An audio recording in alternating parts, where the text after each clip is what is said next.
when you can see my screen.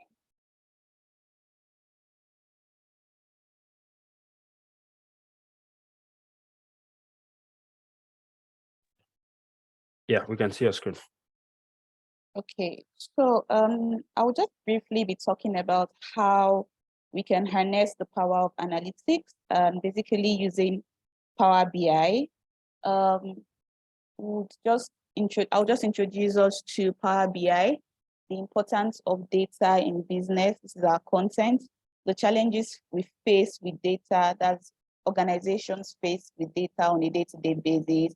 We'll talk briefly about business intelligence and how we can do business intelligence with Power BI. Then we'll do a short demo where we use a demo data to analyze the demo data and visualize it in Power BI, just to show us the power of Power BI and what it can do for our business. Okay, so as Taiwo mentioned, all businesses are data business, regardless of how big or small our business is. Even the people that sell water in traffic, their business is data business, because they probably know the time of the day that traffic starts to build up, and then they go to the areas that they know that this is where the traffic builds up from, or where the traffic starts from. And that's because they are already gathering data in their head. They're not probably like putting the data down, but they are gathering it in their head. So imagine if somebody like a water seller is able to understand when or where to go sell his water, how much more bigger businesses gather, and in most cases, they would usually save their data. They might not realize that they are saving their data, but in many cases, because they use tools like ERP, or maybe the data is in an Excel file, they're gathering and saving that data. And so because of that, data makes business possible. And it is very crucial to all business of all sizes. Apart from the fact that the data is crucial, it's also very important as a business that you're able to secure this data that you're gathering in your business. And so what are some of the importance of data in business? I've already mentioned some in the introduction, but it also helps to make better decisions in your business. Taiwo mentioned the case of an airline where a lot of the participants said, oh, they would add one more or increase the number of flights they have per day. And then from looking at the data, they were able to get more insights that helped them make better decisions. And so it's not just okay to use your intuition, you have to use data to be able to make better decision making. And then there's also the part of solving business problems. There are different problems that you can encounter in a business. You can just realize that your inventory is always getting low, and maybe you're not selling as much as you would normally sell with the amount of inventory that you have. So you might want to figure out what is happening with my inventory. Somebody's stealing from my business and all of that. With the data already available, you can solve that business problem. And there's also the part of mapping and improving performance. You might be thinking that you're performing well in a certain place, and there's a part of your business that is probably performing better. You can now start mapping, okay, this is my performance indicators, this is where I want to improve. You can map your indicators to how you can improve all of these performance indicators, and then also your processes. So there are instances where maybe in the business, for example, Jumia, it takes an average Jumia customer like 5 to 10 minutes to place an order, and or they realize that people place orders and maybe after they click 3 steps, they just cancel their order, or they don't continue with the ordering process. And it could also be because maybe their ordering process is hectic, or people cannot find their way around their application. So with the data that they collect from people who order on their website, they're able to improve their process. And all in all, it helps to improve your customer experience, because if you're able to make better decisions with your business, you're able to solve problems, you're able to improve your performance and improve your business process. Of course, your customers are going to have better experiences with your business. So these are some of the importance of data in business. So it begs the question, what are the challenges that organizations face with the data? There are a lot of data. We already said that there's data, business gather data either directly or indirectly, and this data is helpful to their business. So why are they not harnessing this data that they have? Some of the reasons is that there are multiple data systems. Some organizations will use an ERP, and then there are some people, maybe in their own department, they just store this data in an Excel file, right? And there's data in the ERP, there's data in a lot of people's Excel, and they don't even know what to use this data for, what to do with this data. Or maybe they're just reporting within their department. And because of that, core business decision makers are not able to access the data when they need to. They don't even know how to consolidate their data. And so because there are multiple data systems, they don't even know where their data lies, the kind of data they're collecting in their business, and how to harness this data. There's also difficulty in accessing the data. I'm probably in the finance department and I want to get data from somebody in the customer service department. It might not be easy. I might go through like 10 people to get that data. And when I finally get the data, I may not get all of the data that I need to perform my analysis. And so there's always that difficulty in accessing the data. Then because of accessing the data is difficult, and not just from department, it could also be from your ERP, where you want to access data from the ERP and they say, oh, your organization does not have access to this data in the ERP system, right?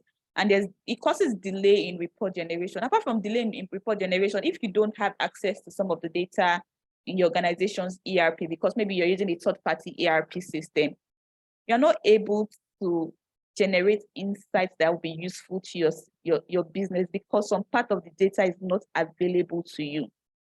And there's also the problem of inconsistency in the data that you have. If, for example, we want to know how much sales was made in January, finance probably has 1 million naira as total sales in January, and maybe another business, another department, maybe sales has 1.5 million. There's inconsistency in that number, and that's because the data is not consolidated. The data is in multiple systems. Maybe there are some data that the salespeople have that finance department does not have access to, right? And there's also the problem of human error. It could also be that the reason why numbers are different for finance and sales is because somebody has probably inflated the number somewhere, or there's been an error, a human error in the data. You know, when data is stored in Excel, somebody can mistakenly go and delete a whole column or an entire cell from that Excel file, and somebody else would not know that an entire column or cell has been deleted. And what happens is that when you finally analyze that data, the data is wrong. There's inconsistency in the result that you get because maybe in the finance part of it, in the sales part of it, there was nothing that was deleted.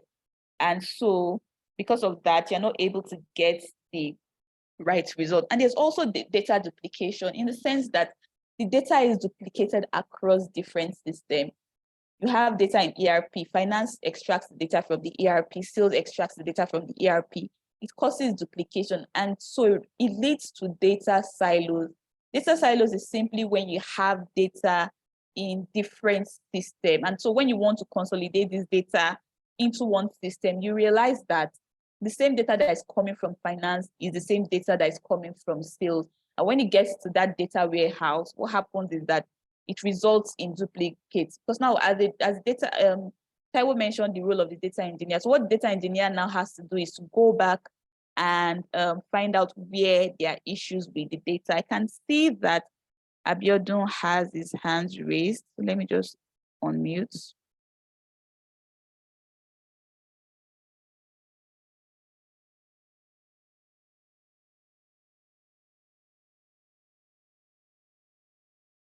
Okay. Abiodun, I think you can unmute now.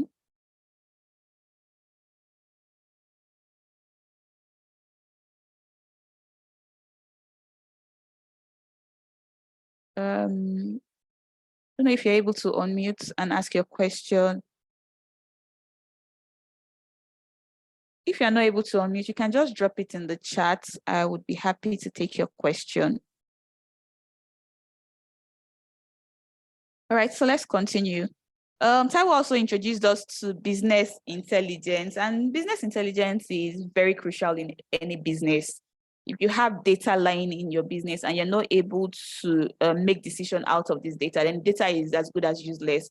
And so it involves using data to incorporate important feedback to improve your business and your operations, your strategy, and just helps you make better informed decisions. And with various BI tools which you can use to perform business intelligence, you can automate your monthly reports, you can monitor your progress, you can understand trends over time. Like Taiwo mentioned, when you can do a year-on-year comparison, and so you can see what is going on last year and compare to what you have this year. And all of these processes are automated with your BI tools.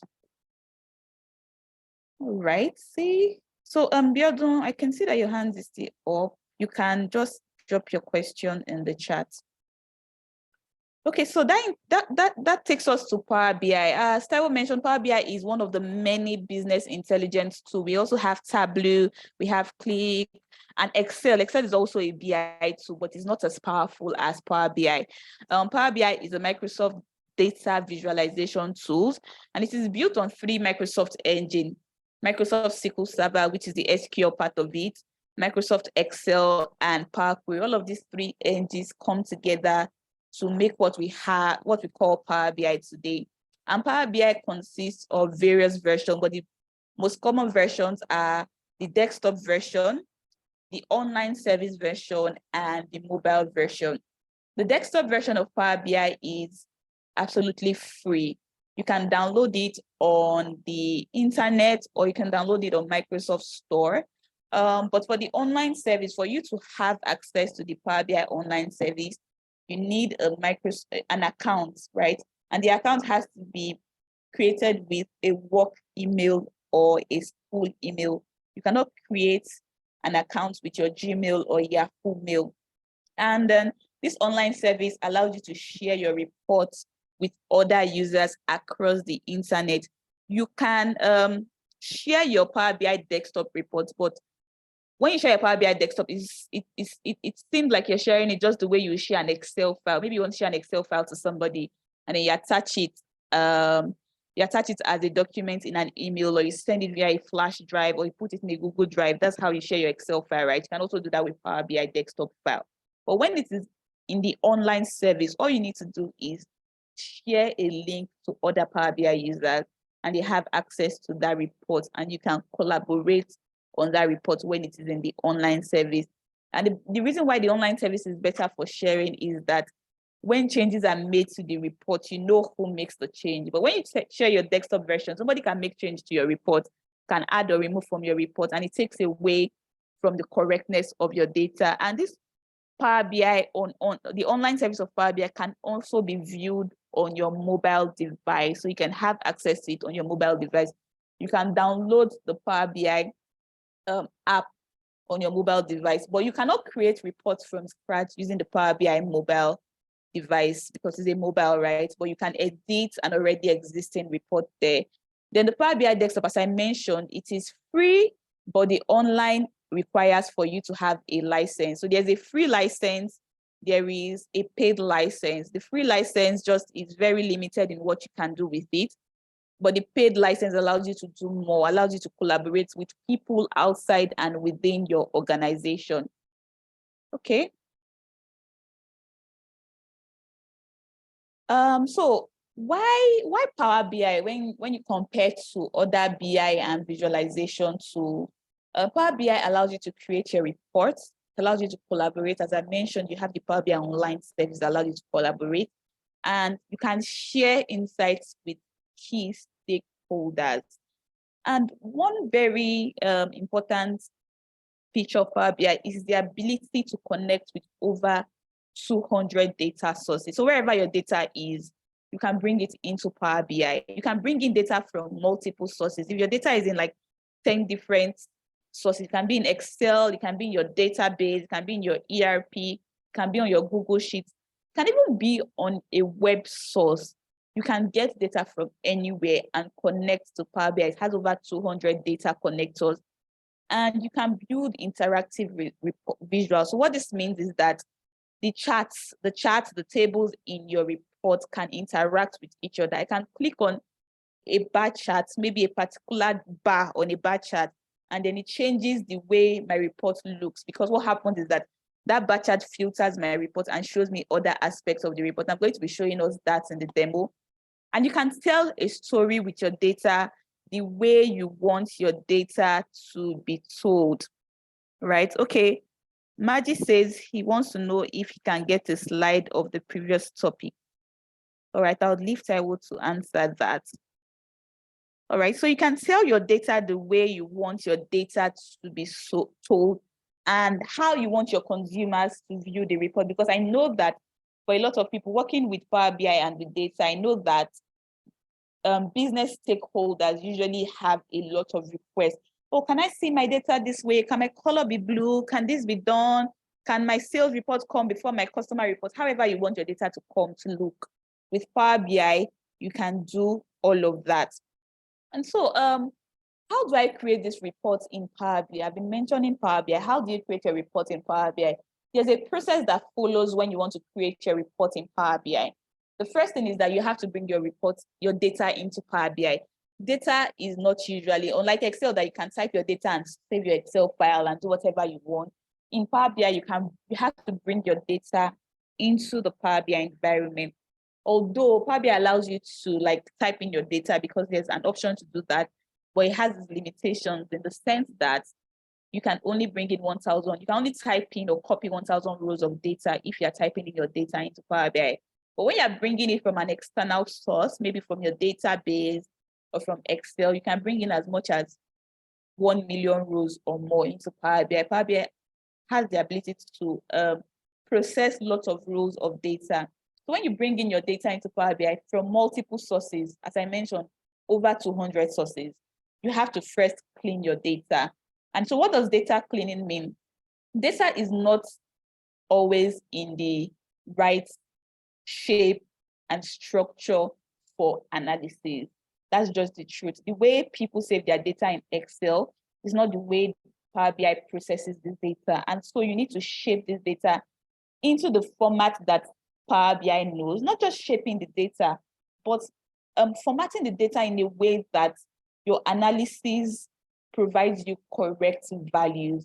Because there are times when instead of you to have numbers in a particular column, you have text in that column, right? And instead of you to have a value, there are no values, it's empty. That column is empty or that row is empty. Instead of a data to be saved as a date, it's saved as a text. And so Power BI does not know what to do with that particular column. So you need to make sure that the data is clean. And Power BI allows us to clean our data. So when you're done cleaning your data, because in many cases, data comes from multiple sources, a lot of data sources. Like you can bring data from Excel and SQL. You need to create a relationship between these data sets, especially when this data is used to create one report, right? So you need to make sure that these tables that you're bringing in from these sources are related to each other.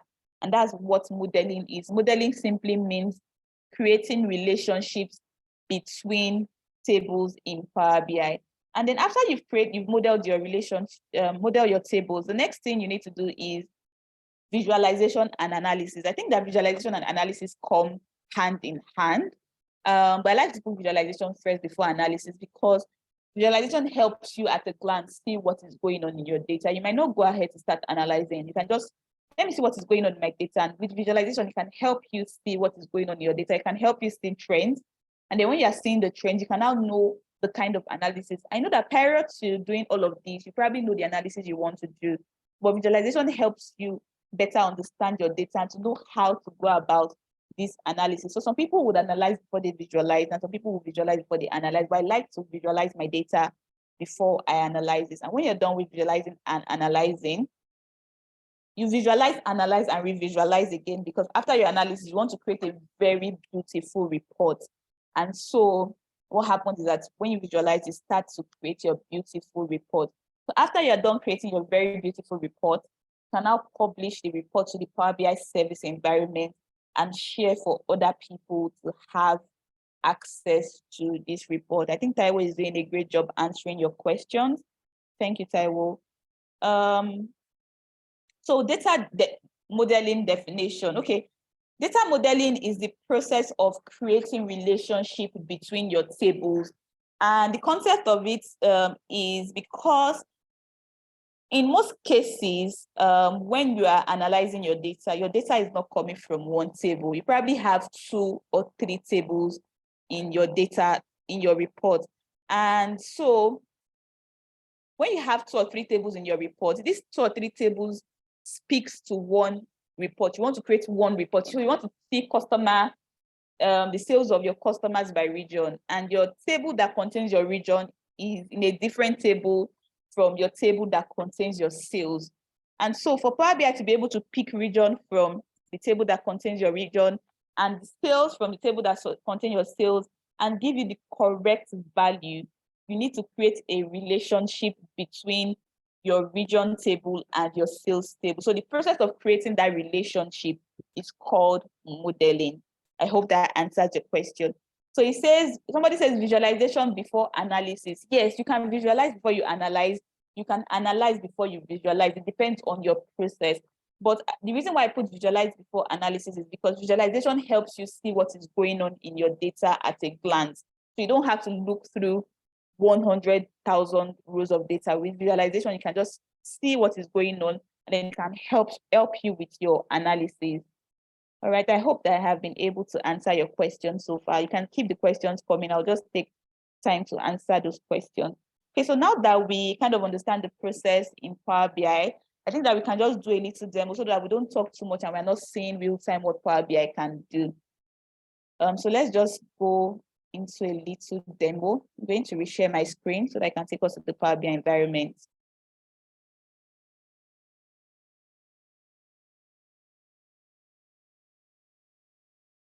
Okay, give me a second.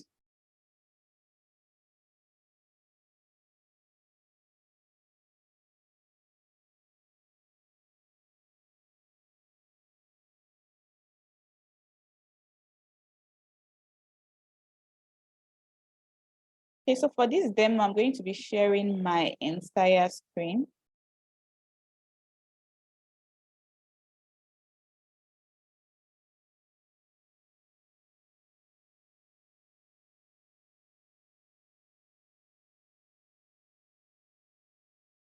I don't know why my Power BI has refused to open.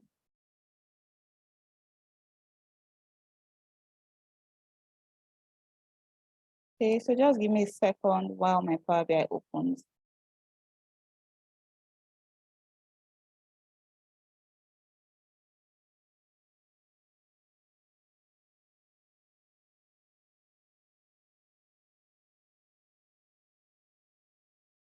It is hanging. Please give me a second.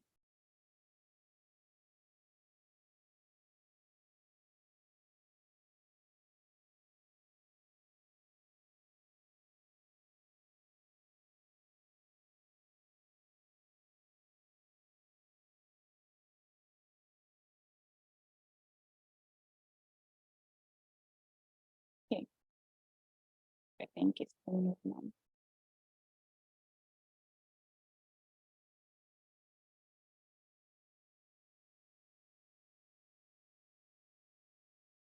Okay, so the Power BI is coming up. So before I explain the Power BI environment, I'd just like to show us what's an example of a report, just a simple report that I quickly put together for this session. An example of a report that we can do with Power BI, or just showing us how Power BI works. So we're going to be doing something similar to this. We might not do exactly this at the end of today's session, but we'll just get close to this. So this is a report that shows the sales overview of a supermarket, right? And so what happens is that the analyst has created a simple overview page and maybe a couple of more pages that gives more insights into the business. But I'm just going to show us this first page. And so you can see that I have put a couple of charts together. So when you hear me say visuals, visual is synonymous to charts.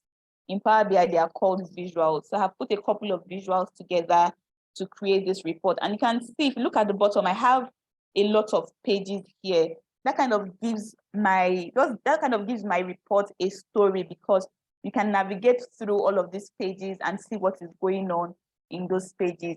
And I mentioned that Power BI is very interactive because it allows your visuals to interact with each other. So if, for example, I have here sales by profit margin, sales and profit margin by market.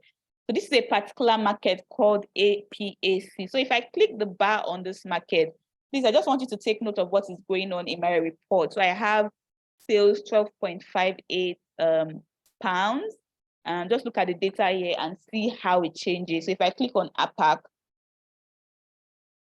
what happens is that the figures in my data changes. And what I can see here is the sales of APAC, the average order value of APAC, the total orders from APAC, the profits, and all of these other metrics. So you can see that the visuals have interacted with each other. This did not just change this, it also changed this visual here where we have sales by segment and yearly profits and sales. If I also come to this visual and I say, maybe I come here and click on consumer here, what happens is that my data changes again. So the visuals in Power BI can interact with each other. So taking action on one visual can cause a change in other visuals. Then it also allows you to put filters on your report. As you can see, these are all called filters. In Power BI, they are called slicer. All right, Marita, I'll be sharing my contact information, my LinkedIn for you to reach out to me after this section. So these visuals here, they are called filters because they filter your report, but it is called a slicer visual in Power BI. So I can come here and say, okay, I want to see data for only a particular year, let's say 2014. If I click on 2014, what happens is that my data changes to show me only 2014 data. That's not all. I can say, okay, I want to see the year 2014 for maybe market Africa, right? It changes again. So what I can see here is 2014 data for Africa. If I come here and say, I want to see code category furniture, my data filters again to show me only furniture. And I say, okay, I want to see data for consumer segment. I'll come here and filter to only consumer segment data. And I can see it. Yes, it is the same as a slicer pane, but this is not a pane in this case. When you put it on like a box like this, it's called a pane or a panel, but the name is just a slicer visual because a lot of people would create more than one slicer and put it on a box and they call it a slicer pane or a panel, but you can also call it a pane, right? And so this is one of the things that Power BI can do. And as you can see, I brought in all this data in. So I'm going to start over from the beginning so that we can create, we might not get to the end of this because we have very limited time, but I can show you how to get started with creating something like this. So I'm going to be opening a new Power BI file and I will close this. I don't want to save my changes. Okay, so my Power BI is opening.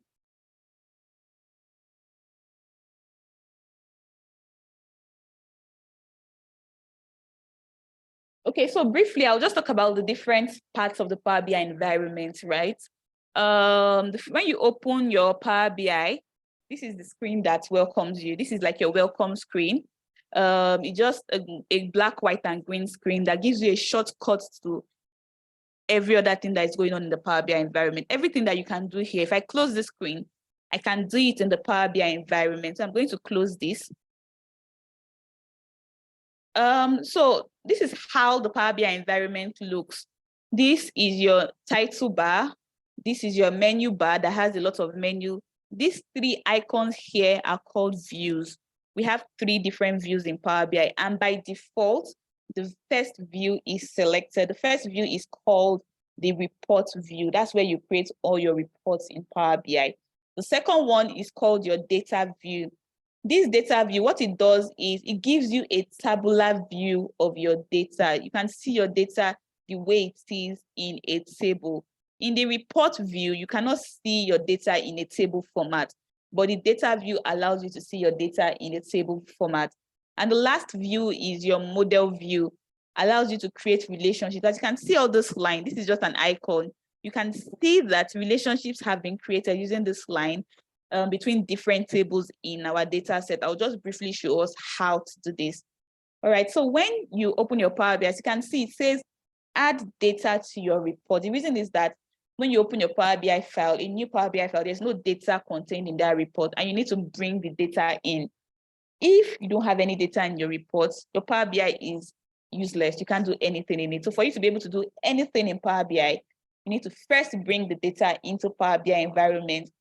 So I'm going to talk briefly about these 3 screens here. We have filter, visualization, and data.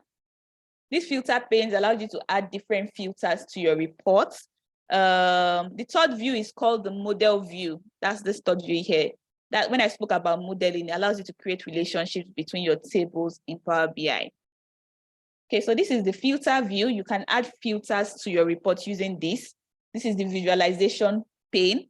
And this allows you to add, you can see these are all the visuals that you can use in Power BI, but these are your default visuals. When you open your Power BI, this is the visual that Power BI has given you access to. You can get more visuals. Power BI has a store where you can get more visuals, but you need to create an account to be able to access the Power BI store. And this is the data tab, the data pane. When you have data in your Power BI, all the tables and columns on that table would show here in the data pane. So when you don't have data, Power BI is always prompting you to bring data into your report. So how do we bring this data in the report? Before you bring data into Power BI, you first need to know where your data is housed. Where is your data contained in? Is your data in a database? Is it in an Excel? Is it on Google Sheets? So you need to first know where the data is. That is very important, because the reason is because when you know where your data is, you're able to know the right connector to your data. As I mentioned, Power BI allows you to connect to over 200 data sources, but you need to know where all your data is to be able to select the connector to this data. Okay, so I think that, I don't know if it is the hackers that have come back. There was just a line drawn on my screen now. So when you know where your data is, the next thing you need to do is to connect to your data set. Your data can be in a database. For a lot of organizations, their data is in a database, an SQL database. And when your data is in a database, there are a lot of databases. There's Postgres, there's SQL Server, there's MySQL, there's Oracle. So when you're bringing data from a database, you have already established that your data is in a database, but which database is your data in? Is it in SQL, MySQL? Is it in SQL Server or Postgres? Because all of these different databases have different connectors, right? So the data we want to use for today's class is called Superstore data. I hope you can see my Excel screen. So this data contains 4 different tables in one Excel file, right? It contains data about customers, locations, orders, and products. And each of these Excel sheets, we have 4 sheets in one workbook, right? But each of these Excel sheets, when you bring it into Power BI sees your sheet as a table. So each Excel sheet is seen as a table in Power BI. So what we're expected to have in Power BI is 4 tables because we have 4 sheets. So how do we bring this data into Power BI? So I'm going to close my Excel file, because in most cases, when your Excel is opened, Power BI would not be able to connect to that file. So if you come here, see this icon here is called Get Data. So what this icon does is, as you can see, Power BI gives you a brief description, connect to data from multiple sources. So you're able to connect data from multiple sources. We have shortcuts here to connect to Excel and different data hubs, but for a beginner, I think it's better to just come to this tiny drop down. So you have a list of very common data sources in Power BI, but we're going to be clicking on more because I want to show you more of the data sources that you can connect to. For a lot of these concepts I'm using, they might be new to you, or you might not understand them well if you're not a data person. Because for you to be able to understand a lot of data concepts, you need to know the fundamentals of data. And so here we have different connectors that you can connect your data in. So all you need to do first is to know where your data is, as I mentioned. So our data is in Excel. So I'll come here and click on Excel. By default, the first connector is Excel because Power BI already knows that a lot of people's data is in Excel. So I'm going to click on Excel. When I click on Excel, the next thing I'll do is connect. So it takes me to my file explorer on my system because that's where Excel files are usually saved. So I'm just going to go to the folder that houses this data. So that folder is called demo, and the name of the data is Superstore. So I'm going to click on the data and open. So Power BI establishes a connection to your Excel, and then when it's connected, you have this navigator screen, right? So before I go further to us selecting data, I just want to talk briefly about Power Query. We're going to go to Power Query now. Power Query is an extension of Power BI. It is an extension of Power BI, but it also works hand in hand with Power BI. Power Query is where all your data cleaning. Remember that I mentioned that you import your data and then you clean your data. So Power Query is where that data cleaning happens. The data cleaning is not done in Power BI, it is done in Power Query. It's also a part of Power BI, but it is a standalone, but it is integrated with Power BI. It is also integrated with Microsoft Excel. If you're an Excel user, you would also be able to use Power Query.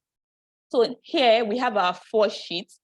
Remember I mentioned that all the sheets are seen as a table in Power BI. So this is my customer, my locations, my orders, and my products. So I want to bring in all these 4 sheets into Power BI. So I'll just click on this tiny check mark here and select all the 4 sheets. So when you select your sheet, there are 3 options here. Cancel means you're canceling the entire process. Then we have transform and we have load. Load means that you want to load the data into Power BI. Transform means that you want to take the data into Power Query and clean your data. I mentioned that Power Query is where the data is cleaned. So it's very advisable to transform your data before you load it, right? The reason is because data is not always in the format for analysis, not always in the right format for analysis. Sometimes it is, but there's no harm in going to look at the data first. But if, for example, you mistakenly load the data instead of transforming, maybe you press enter, because when you press enter, by default, it loads. When you click on transform, it takes you to Power Query. But I'm going to load this data because I want to show us another way to go to Power Query if we load this data by mistake. So I'm going to load the data. And so what happens is that Power BI loads the data into the Power BI environment. So it loads the data from Excel into Power BI. Your data is still in Excel. It's just taking the data from Excel to use in its environment. It's loading now.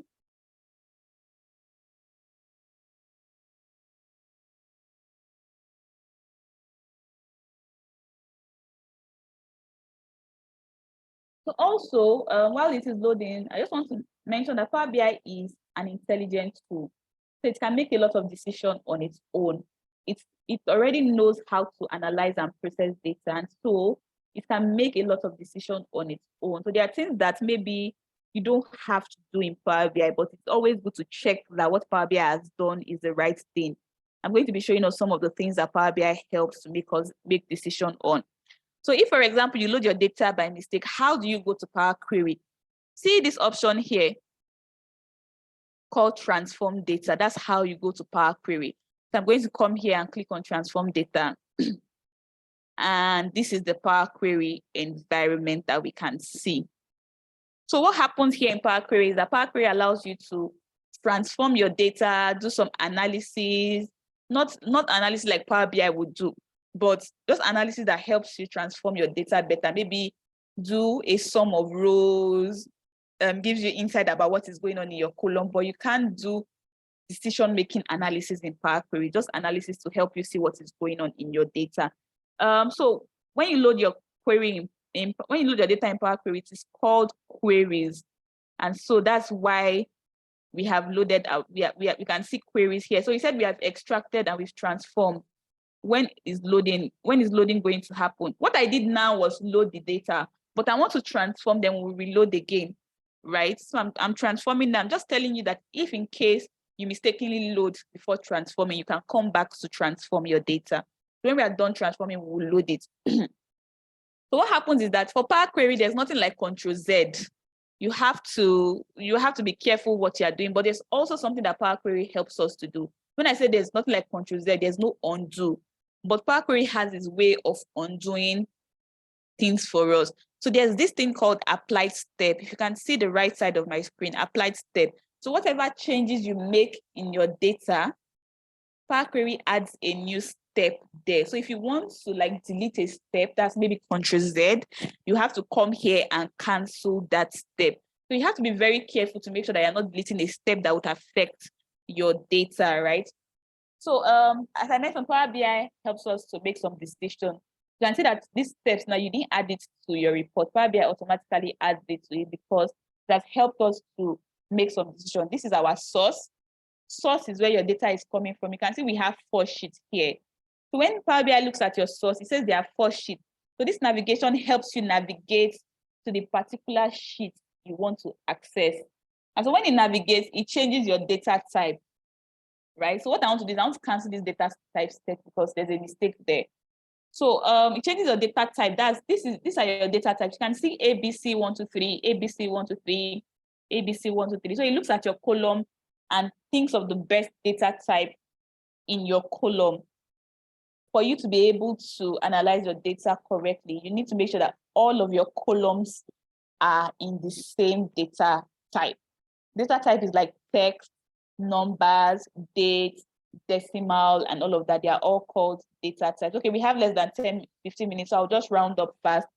So we'll just do some few cleaning here. I can't go into detail into all of the cleaning that we'll do, but there's some cleaning that we can do is first, we need to make sure that our data has data headers. So I'm going to come here. Power BI allows us to do that. So I'm going to use my first row as data headers because my first row was my header, but Power BI was not able to detect that for us. For my customer table, my location table, I think it is fine. It brought in some columns that are not necessary to, yes, you're going to have access to the recordings being paid. It brought in some columns that are not necessary. So I need to delete these columns. I can just select the column and press delete, or I can right click and click on remove. And it deletes the column for me. I'm going to go to order. So these are just the process of cleaning. You just look at your data and see what is wrong with the data. We can't do extensive cleaning because of limited time. I'm going to assume that there's nothing to be cleaned here. Coming to my products table, as you can see, I don't have column headers. So I need to make sure I have column headers. And if you look at my row one is my column header. So I'm going to make my first row header as I did before. And then what happens is that my column 1 is now my column header. My row 1, sorry, is my column header. So when we are done with cleaning our data, the next thing we want to do is to load. So how do we load the data? If you come here, you'll see close and apply. So what this close and apply means is that you're closing Power Query and you're applying the changes that you have made to load it into Power BI. So there are 3 options: close and apply, apply and close. If you close, you're just closing Power Query. If you apply, your Power Query is opened, but you're applying your changes to Power BI. But we're going to close and apply because we don't want to do anything in Power Query again. So I'm going to close and apply. So it says, do you want to apply? Oh, I didn't click on close and apply, sorry. So I'll click on close and apply here. And then we close and we apply. So another thing that Power BI helps us do is to write formulas. If you are very conversant with Excel, you know that you can write formulas in Excel, right? And so because you can write formulas in Excel, you can also write formulas in Power BI. If you want to do your sum, your average, your rolling average, your month-on-month comparison, year-to-date, previous years, all of those formulas can be done in Power BI, right? And so how do we do those formulas in Power BI? There's something called DAX, D-A-X. DAX means data analytics expressions. They are the formula language in Power BI, right? Okay, Muritala says, where does that start come from? It is just an option I enabled in Power BI, in Power Query. Let me quickly go back to transform so that I can show you. So these are these stats that you can see here. They are profiles. We have column profile, column quality, and column distribution. It just allows me to see what is going on in my columns. If you come to the view tab here, you can see that I have column quality and column distribution checked. You can uncheck it or check it if you want. So as you can see, it has all disappeared. If I check it back, it comes back. So it just allows me to see what is going on in in that particular column at a glance. So it is not a new version of Power BI. It's available in all versions of Power BI. So I'm going to close this. All right, so Power BI has formula language called DAX that allows you to write formulas. So if you want to do like year on year, previous month, last month, all of that, you can write it with Power BI DAX. And if you are very conversant with Excel formulas, you will be able to get started with writing Power BI DAX. When you're writing Power BI DAX, you can write it as 3 different things. Use it to create a new table. If you have tables that you already bring in, and maybe you want to create a new table in Power BI, you can write a formula that helps you create a new table. Maybe you want to add a new column in an already existing table. You can write a formula, you can write expressions that create a new column for you. And you can create what is called measure. A measure is written using DAX and it returns only one singular value. The measure just works like the way your calculator works, where you write 1 + 1 and it returns 2. You can't write 1 + 1 and your calculator returns 2, 3, 4, 5, 6. It just returns one value, which is 2. That's how a measure works. So you can write a set of formulas that returns only one single value, which is a measure. But because it returns a singular value, doesn't mean that you can't use it to return multiple values. That singular values can be filtered to return multiple values. We're not going to be diving into measures today because of the time, but I'm just going to show you how to create visuals in Power BI using what we already have here. But before we get started on the visuals, I just want to show us the modeling view. Remember that we have 4 tables that we have brought in. So we need to create visuals out of these 4 tables. As you can see, I told you that Power BI helps you make decisions by itself. Power BI has created a relationship. Products table is now related to orders because you need to see the sales. The orders table contains all the sales that has been made to your business. So you want to see how much sales has been made by a particular product. You can come to the product table to select the product, come to the orders table to select the sales of that product, and to give you the results because there's a relationship that exists between these 2 tables. So that's what modeling does. It just creates relationships between the table so that you can analyze your data from different tables. Okay, so let's go back to our visualization. So let's assume we want to see maybe insights on customer and the sales that these customers bring in, right? We have a lot of customers here. So we need to pick the right visual. Because we have a lot of customers, I'm not going to be using customer name for it because as much as possible, you need to make sure that whoever is looking at the visuals that you've created or the report does not stress themselves looking at your report. So you need to make sure that your report allows people, gives them a good interaction, a good experience. So if I come here and say, give me customer name by sales, please just humor me, I'll show us how to do this. If they want to do customer name by sales, right? I need to go and do some more transformation. You can see that this is why it will visualize. This is why visualizing is good. But I can see that there's some mistake going on in my data. So we need to do some cleaning to the data, but because of time, we won't be able to do all of that cleaning. So I'm just going to go ahead to do quantity instead. Maybe want to see the quantity brought in, the quantity purchased by each customer. This is a very large table, and it's not easy to see what is going on. So a way for you to visualize it is maybe do something by customer segment. So I'm going to bring a bar chart. This is a bar chart visual. This is a bar chart visual here, clustered bar charts. Let me use this one. This is a clustered bar chart visual, and I want to see customer segments. So what I can do is I'm going to select segment and bring it to my x-axis. So you click and drag to your x-axis, and I'm going to come here to select my quantity and bring it to my y-axis. So this is how easy it is to build visuals in Power BI. So I can see my quantity by segment, right? So what happens is that somebody can easily click on consumer, and this table will filter to only consumer clients. If I click on corporate, it shows me only corporate clients. If I click on home office, it will show me only home office clients. So that's some ways that you can use to visualize. So this is a bar chart. Then the other visual I used for that demo, this one is called a card visual. So I'm going to show us how to do a card visual. So you can see this here. This is called a card. It has the 1, 2, 3 icon on it. So I'm going to click on this. So this is an empty visual. So what happens is that maybe I want to see my total quantity. I'll have to come here to select quantity. This is quantity here. I'll come here and I'll select quantity. Apologies if I'm going too fast. Probably I cannot be learned under 45 minutes. You need days of training to be able to master, even not just master, to be able to use Power BI. And I can assure you that when you learn Power BI, you're going to be valuable in your organization for sure, because organizations are moving towards analytics. So this is our total quantity. You can just visualize it on a simple card, and at a glance, you can see the total quantity in your business.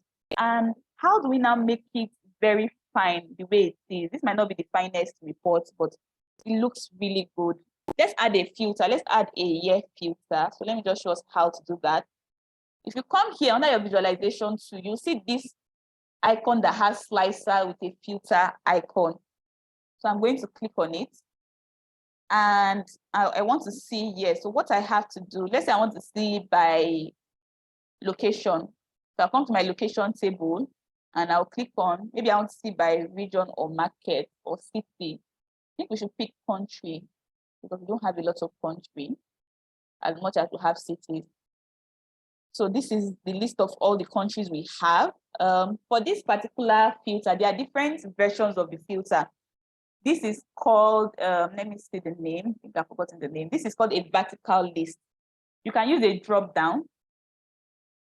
As you can see, I have changed this to a drop down and it shows me a list, because this drop down saves space. But this particular vertical list, it takes up a lot of space. Then there's also tile. So this is a tile type of slicer. All of this can be used to filter your report, but for the purpose of this, we'll just use a drop down. So this visualization pane gives you access to edit your report. You can edit your visual, you can change the color, you can change the way the text is, you can add shadows, you can beautify your visuals using this visualization pane. So if, for example, I want to change this card to yellow color. I don't think yellow is a good color, but let's say I want to change it to yellow. All I can do is I'll select the particular visual I want to change the color of, and I'll come here. There are different options here. There's general, there's visual. I want to change it to the entire visual, so I'll choose general. And under here, you can see effect. And my background is on, and my background color is currently white. I can change it to maybe blue. And we see that it changes to blue. You can also add shadows. Shadows help to beautify your report. I don't think I like this blue, but you can just see how Power BI works. And when you write formulas, that's the DAX measures I talked about, you're able to get more in-depth insight into your report, right? So I'm going to stop here for now. As I mentioned, we can't learn Power BI in 45 minutes. It will take more than 45 minutes to be able to learn Power BI. But Power BI is a very powerful tool for analytics. It can take you through, you can use Power BI for your entire reporting process, your entire analytics process, from bringing the data in to merging the data from different sources, to modeling, analyzing, and sharing your report.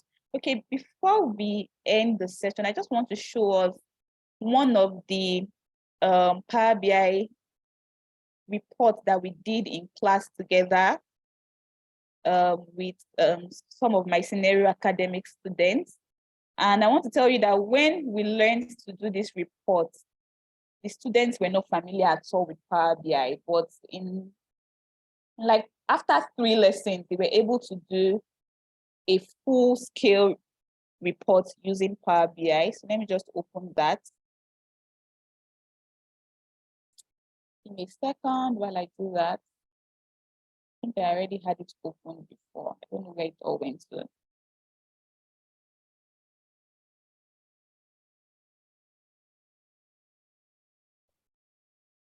Okay, so I'm opening that now for us to see. We'll just see a sample of reports that our senior academic students have done in the past. We did it in class together. Yeah, so while you're opening that, I think the floor is also open for questions. If you have questions for her, for Bukola, you can please drop your question on the chat, or you can use the hand raising button so we can allow you to enable you to speak. All right, that's great. Thank you.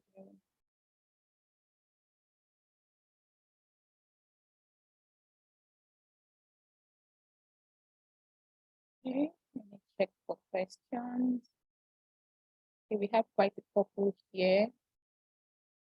So what is the difference between data analytics and business analytics? I think that data analytics and business analytics are very similar, but for data analytics, it involves getting the data. The data analyst will get the data and transform the data.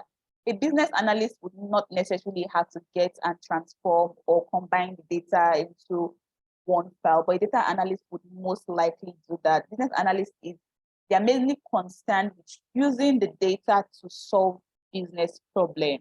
The data analyst would also want to use the data to solve business problem, but that's more of a business analyst role. Data analyst just makes sure that the data is ready, good enough to solve business problems, and also we get insights from this data. So they are very intertwined.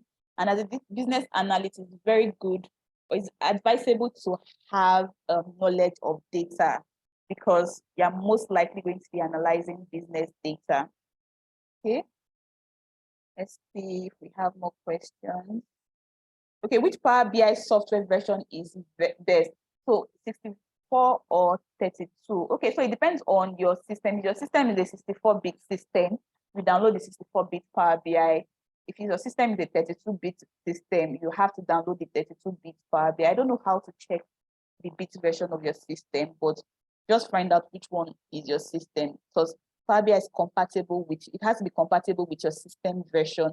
And Power BI cannot be used on Windows, on Mac operating system, can only be used on Windows operating system. So if you have a MacBook, unless you can download Windows on Mac, it's better to just get a Windows system. Okay, so I can share my screen now. I have that opened. So this is just a report that we did, I think in our third class already. We already built something like this, right? So this is, if you can see my screen, it's coming up. So this is a report that the Scenario Academy students built in less than 3 classes of using Power BI. And so it can show you that our teaching is very powerful. Like we teach and then we make sure that you know it and you're able to use it. This report is interactive. We picked a design from the internet, that's this design. And what we wanted to do was replicate this design. Because the data used for this design is quite different from our own, so it was not like going to be very the same, but we did something close to it. You can see this is a button. If we click on this, if I click on this button, it takes me to a page that gives information about my report. This report covers sales for all units store. I can go back to a previous, and this navigates to different pages in my report. This is a slicer panel. If we click on this arrow, what happens is that it brings up our slicer. Okay, I think I need to take this to the back.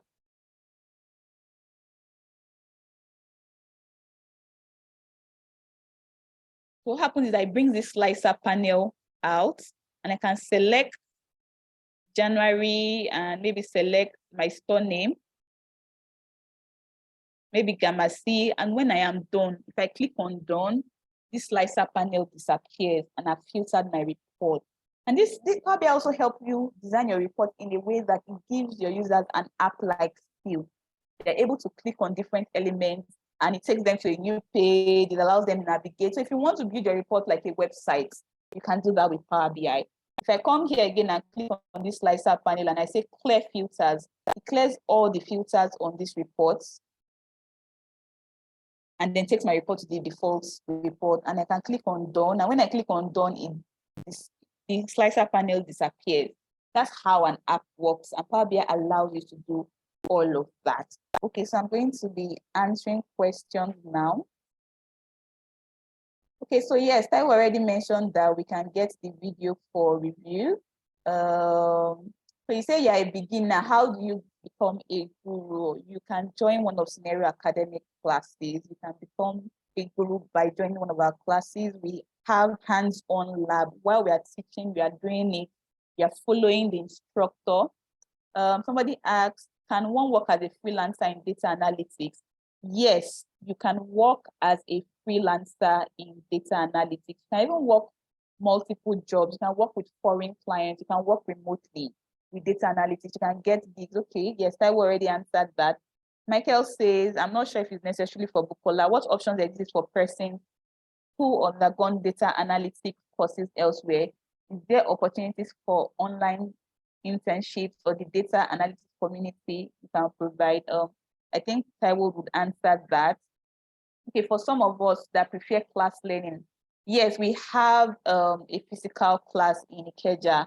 You can come in for your physical classes weekdays and weekends. Okay, Taiwo will take it from here. All right, thank you very much for your time. Taiwo will be taking from here. All right, guys, thank you, Bukola.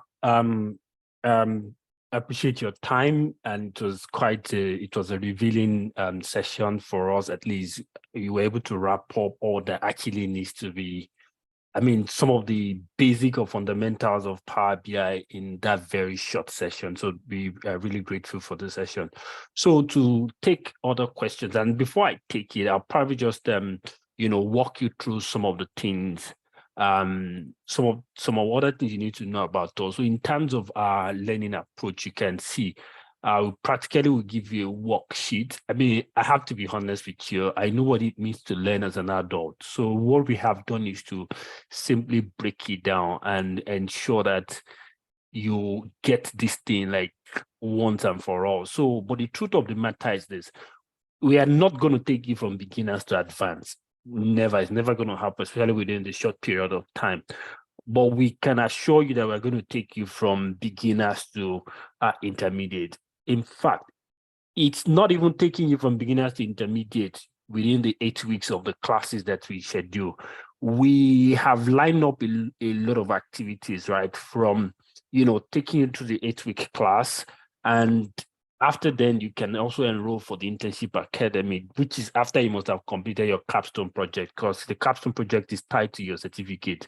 So meaning that after the class, there are a couple of case study questions that we'll give to you for you to solve, more like how a business and organization, needs data analytics or needs, insight from their data to make certain decisions. So we, expose you to capstone project, and then we also expose you to project that you can work on during the internship. I'm talking about a project that we have worked for one of our clients. So I said I was going to show you a sample of the project that you get to work on. And I know there's a student in this class, a former student who is currently in this class. I don't know if she's ready to speak, or Babatunde Adeola, or she's no longer on the call. Right, in the internship class, she was super, impressive, and she's joining the faculty as we speak. So this is a sample project we work on in our last internship class. So it's a project for a healthcare organization, right? And then you can see that we're able to break down the business of the healthcare organization into the aggregate, helping them understand the aggregate business performance, right? So you can see the, so this is, it is a step-by-step approach from class, which is where you work on some couple of projects, and then moving on to internship, right? If you so prefer. Moving on to the Internship Academy, and then, you also get to work on real projects. I'm talking about real client projects. So you get to understand what client requirement looks like, right? And then how to work on it and how to deliver it. I remember I mentioned some of the rule of thumbs earlier in data analytics, such that on no occasion should you, I mean, anytime you need to throw out the visual, you should ensure that the visual is comparing with something, right? So you can see here, this is an organization that tried to understand their revenue in a particular year, and this is a particular month, and this is a particular year, and then it's being compared to last year, right? Revenue, and then it's showing the distance in terms of the growth, both in numbers as well as in percentage, right?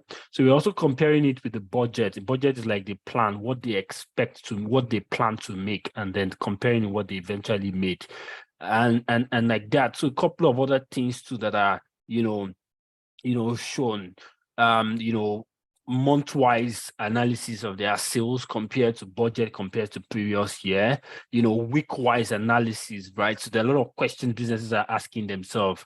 When do we really sell within the month? Does our sales really come towards the end of the month or middle of the month, or earlier in the month? So those are some of the arguments that happens in management meetings where data can actually help them to answer that question, right? So you also have a couple of other analyses. So these are where you see a lot of other metrics the business wants to see. What is driving our sales this month? So if I drill down here, I can see that sales is down compared to last year for a particular month. And then I need to drill down to see exactly what led to that, to that drop, right? So those are some of the things you need to understand. So, and a couple of other, other type of analysis. So this is market segment. What are the market segment? These are the market segment they have, like these sections or segment that their money or their sales are coming from, right? How are they faring month on month? How are they faring compared to previous year? You understand? So, and what is the average profit we are making from each segment? Because there are some segments where they give commission, huge commission, and some that they give low commission. So what is the actual profit we are making from each segment, right? And then also we have conversation around advanced analytics. I spoke about cohort analysis. So this is what it simply means, right? A company acquires certain number of, in January, they acquire, let's say in April 2022, they acquire 13 customers. So this is the first month where these customers make the purchase. And then out of these 13, 8 of them returned, right? 7 of them returned in month 2. In month 3, 6 of them returned. In month 4, 10 of them returned to buy. So business needs to continue to understand their customer, their behavior, how they are listening, and then make necessary decision to help them. So that's just a short this thing about some of the things that you get to enjoy. So post-training support, we have a Discord, we have a community on Discord where everybody is onboarded after your training or after your internship, where you can start picking up problems, and then you start seeking support, getting help from both instructors as well as even students, right? You see students who are even answering questions for you, right? And it helps them to become perfect at what they do. So I have also, mentioned about some of the other things we offer in terms of the references, as well as the quarterly meetup to expose you to some other things that you may want to know. So in terms of our training, so our programs are basically, major programs are 2, which is data analytics with Excel, SQL, and Power BI, right? Excel, SQL, and Power BI. We have both the physical class as well as the online class, right? And then for the physical class, we have weekend and then we have weekdays. So the weekend runs for 8 weeks. The weekdays runs for 2 weeks. For the weekends, it's Saturdays only, 9 a.m. to 5 p.m. For the weekdays, is Monday to Friday for 2 weeks. But the weekdays is only focused on Power BI and SQL. Excel recording will be given to you for you to learn it on your own, right? But for the weekend, Excel, Power BI, and SQL are taught in class, unlike the weekdays, right? Of course, these are the prices in case you want to pay one time or you want to split your payment, right? And then also we also have data science and machine learning with Python. So we have the physical class as well as the online class. Both weekend, So they are all weekend, both the physical class and online class are all weekends. So we also have the fee in case you want to split the payment as well as you want to pay one time. So you can see the timing of the classes they are here. And then we have other courses that we have offered we also offer, which is business analysis or project management and Scrum Master, as well as financial modeling and business valuation using advanced Excel. So so those are the things that you really need to know. This is our website in case you have information. So I'm just going to look at the questions now and take them one after the other. So I'm going to start with just please hang on a minute, because you can, in case I miss your question, you can drop them again. Yes, you're going to get a video. I have a question. I'm not sure it's necessary for Bukola, but what option exists for person who want to go data analysis course elsewhere? Is there opportunity for online internship or the data analysis community you provide? Yeah, this becomes so this becomes dicey, right? Because you know, we usually have our community and internship open to our students. So that's just the honest truth. We have it open to our participants, our alumni, our community, as well as our internship opportunities are only open to them. For some of us that prefer class learning, yes, our office, we have physical classes, which is, our office is in Ikeja, 27 Amore Street, off Toyin Street. So you can also enroll for the physical class in case you prefer the, physical class learning. How much can we learn data analysis? So I've shown you the prices. So you can also go to our website. You will be able to see the prices as well yourself. Okay, so I'm not based in Lagos. So if you're not based in Lagos, then you might want to consider the online class, or take leave to come and take the physical class, weekdays class that runs for 2 weeks. So if that's also convenient for you. So yeah, very powerful session. She was able to encapsulate everything, at least the fundamentals, all that you need to know, technical wise. Here's my, okay, yeah, so that's our LinkedIn profile in case you want to reach out to her. Thank you, blah, blah, blah. So split payment is simply, you are paying twice. So the ratio is 70-30. So you have to do 70% upfront. And then you pay the remaining 30% after 4 weeks, right? After 4 weeks. But in the case of the weekdays class, which is just 2 weeks, then you would have to pay 70% upfront, and then after 1 week you can pay the balance. So split cost for machine learning. So the same amount. So machine learning and data science and machine learning are combined. Now, there's also some things you'll find out on our website. We also discount it in case you're interested in both the data analytics as well as the data science class together, right? Of course, Python is one skill you want to have in your arsenal. I have to be honest with you. Complex data transformation that maybe Power BI may not be able to handle, you have to fall back to tools like Python to handle them, right? So split cost for machine learning, I think I mentioned that already, is 75. So split cost is 75,000 for machine learning online. For physical class is 120 for data science and machine learning with Python, right? So Python is the most widely used language for data science and machine learning. So you can go and verify. So when is the weekend classes starting? So the weekend classes are starting for data analytics, is starting May 6th, which is 2 weeks from now, 2 Saturdays from now. It ought to have started April for the physical class. The physical class ought to have started April 29, but because of the whole holiday thing, so we had to, make a shift. It kind of impacted our schedule. For the we send the price. So this is the price again. You can look at it. You can also check it on our website, scenarioacademy.com. Please, does one have to learn data science with data analysis to be a data analyst?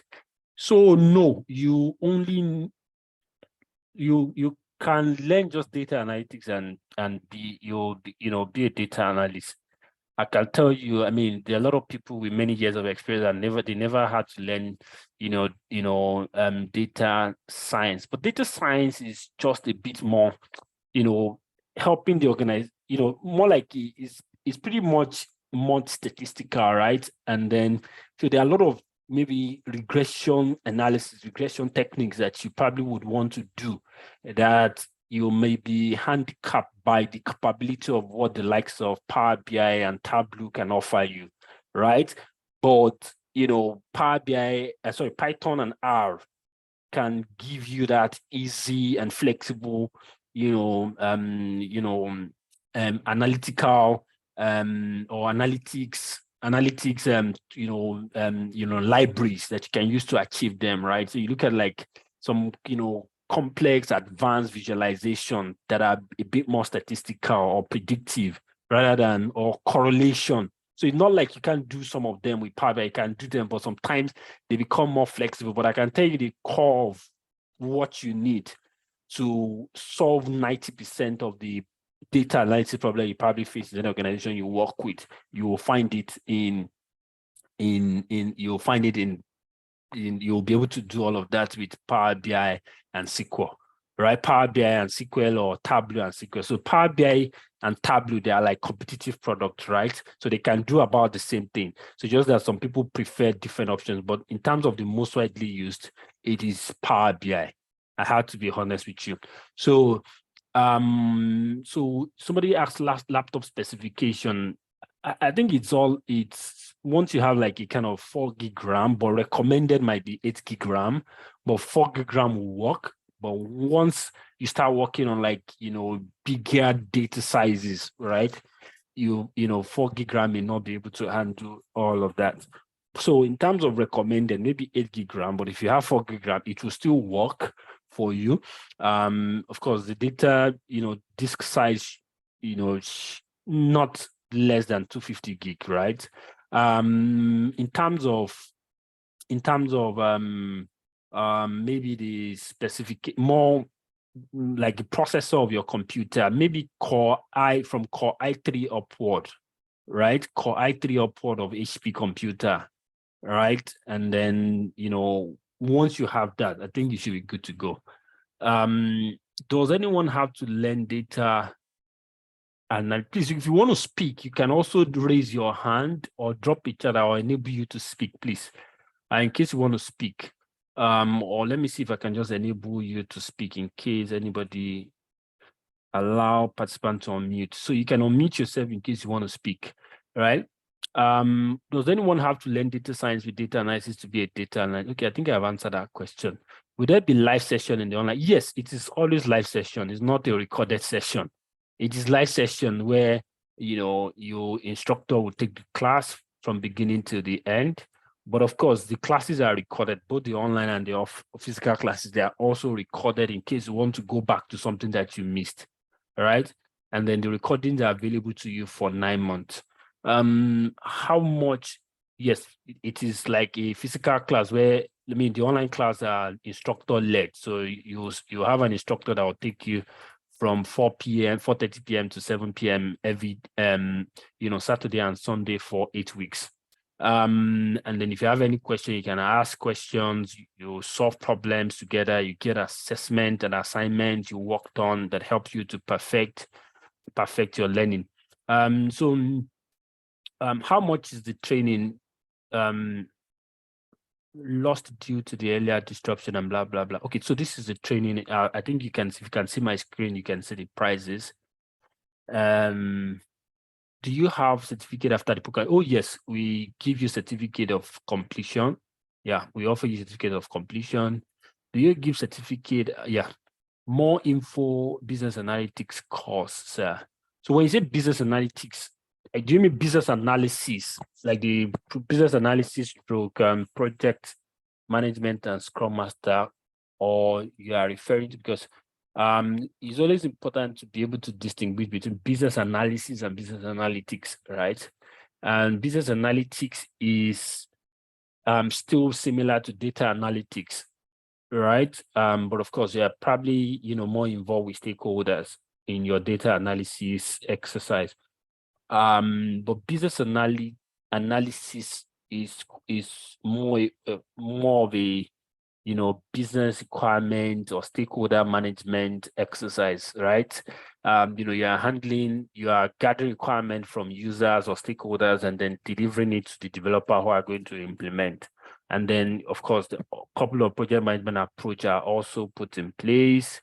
And so maybe agile management or, agile working approach is also adopted. So that's so it's important to be able to distinguish between that. So if you are talking about business analytics, they are still talking about data analytics, but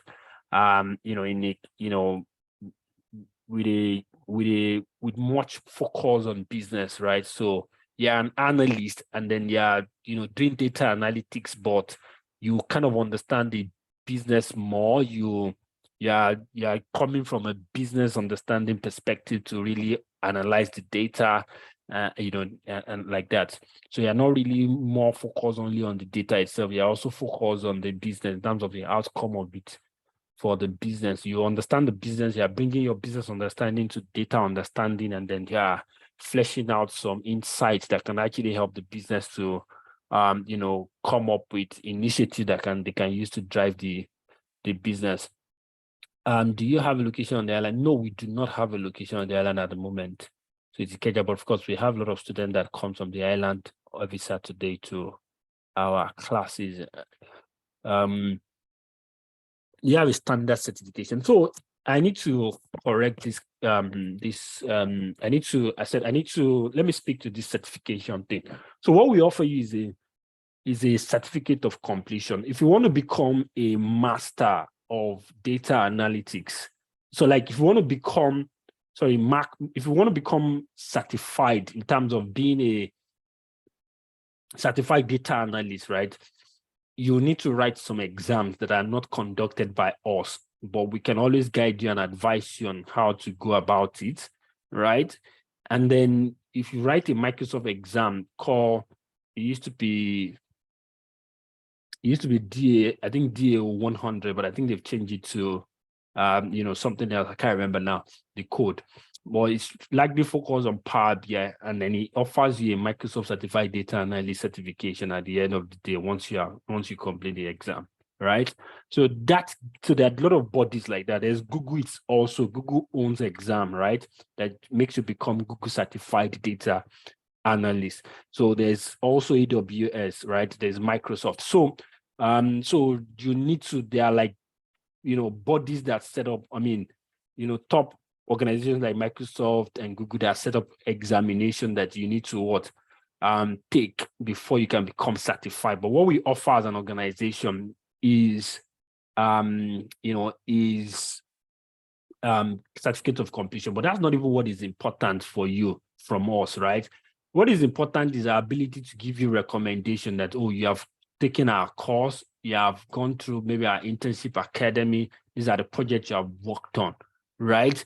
And then it becomes a reference for you, or we become referee for you, right? To say that, yes, this person has worked on this project, this person has done this. So it's actually even more important than the certificate of completion we're going to give you, right? But in terms of becoming certified, you need to write the exam that we can guide you on how to write, and then you become certified in it. Can someone know the DA in 2 weeks? So, like I said, even in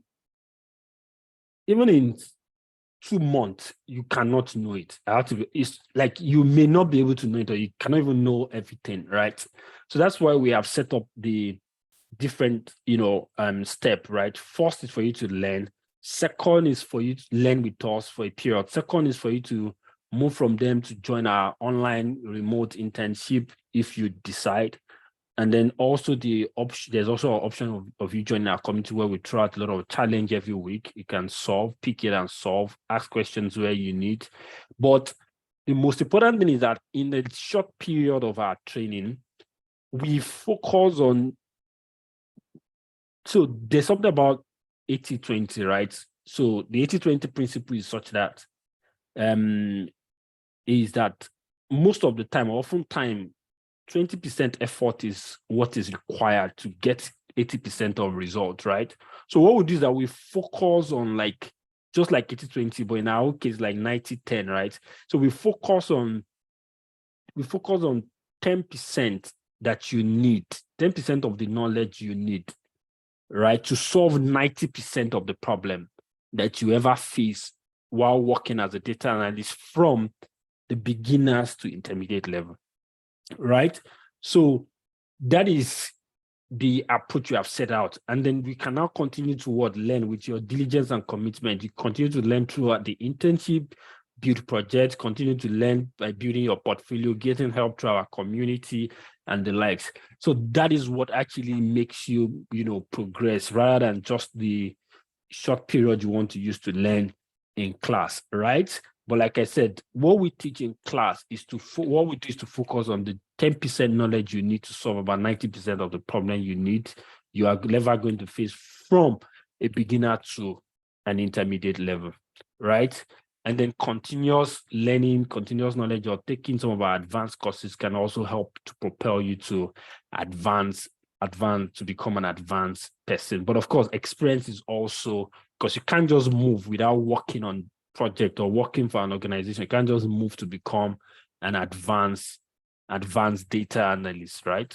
So thank you for this very informative session. Count me in. I'll have to leave the platform now to hear. Okay, thank you.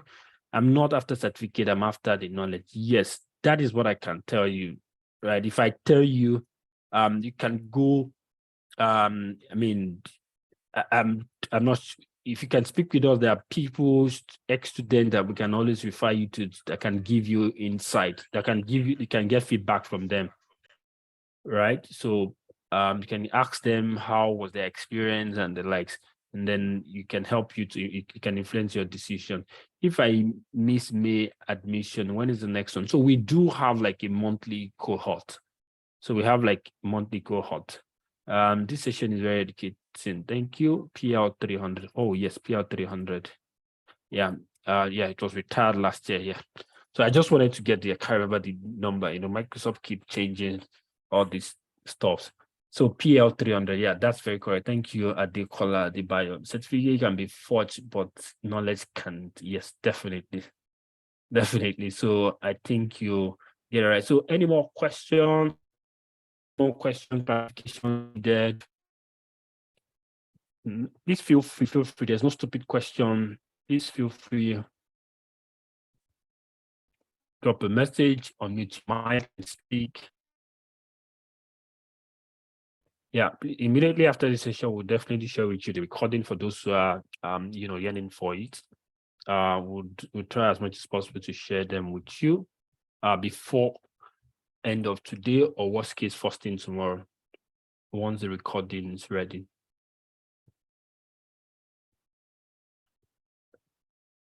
Any more questions?